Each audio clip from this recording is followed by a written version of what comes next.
Hi folks, Ray DVD here. Welcome to the Movie Reviewers 100 channel again. This week's theme is fantasy films, and I really love fantasy films. You know, I'm a huge Lord of the Rings fan.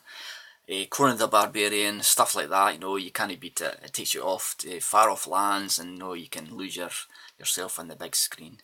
So I'm picking a rather obscure film. I was going to pick Edward Scissorhands, but I thought I would highlight this film because it's a wee bit more obscure. It's not for everybody because it's a French film, so it's got French subtitles, but it's really enjoyable. It is the 2010 film, The Extraordinary Adventures of ADELE BLANC, and it was directed by one of the most famous French directors around these days, Luc Besson, who would do like Leon, Nikita, The Fifth Element and stuff.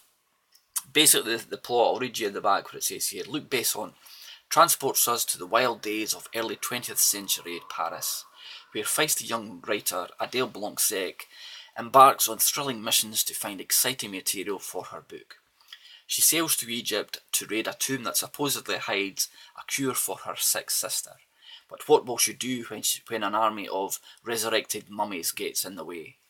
Back in Paris, she finds the city in chaos after a 136 million-year-old pterodactyl egg mysteriously hatches.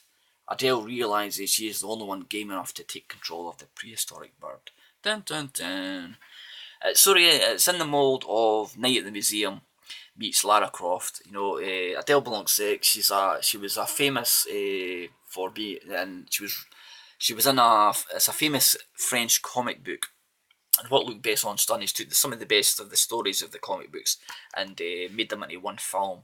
And the film is full of quirky and rich, funny characters. You know, we've got the Inspector here, who's like he's like an Inspector Clouseau or Poirot sort of type.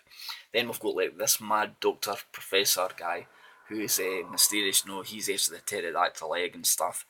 We've got an egg hatching that becomes a pterodactyl, as you see here in the picture. And then we've got ADELE, who's like a Lara Croft figure. You know, she's everybody knows she's a famous writer, but she goes on all these world adventures and stuff. And it makes for a good film. You know, visually it looks stunning.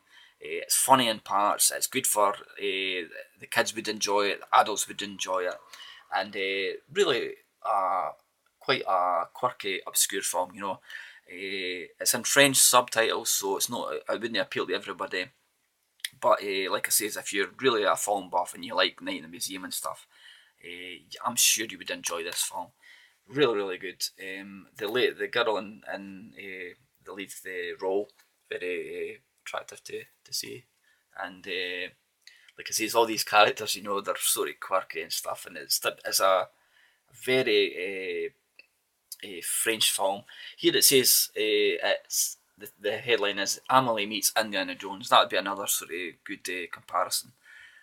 Very good film, and I'm struggling for things to say here, but highly enjoyable.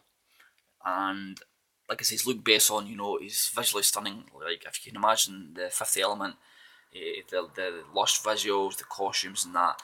Then this is a sort of 1920s version of it. So that's my review. Sorry it's a bit short this week. I'm going away for the weekend, so thanks for watching. I'm sure the other guys have got fantastic films as well for you to watch as they review them, and look out for reviews, and please subscribe and comment, and goodbye.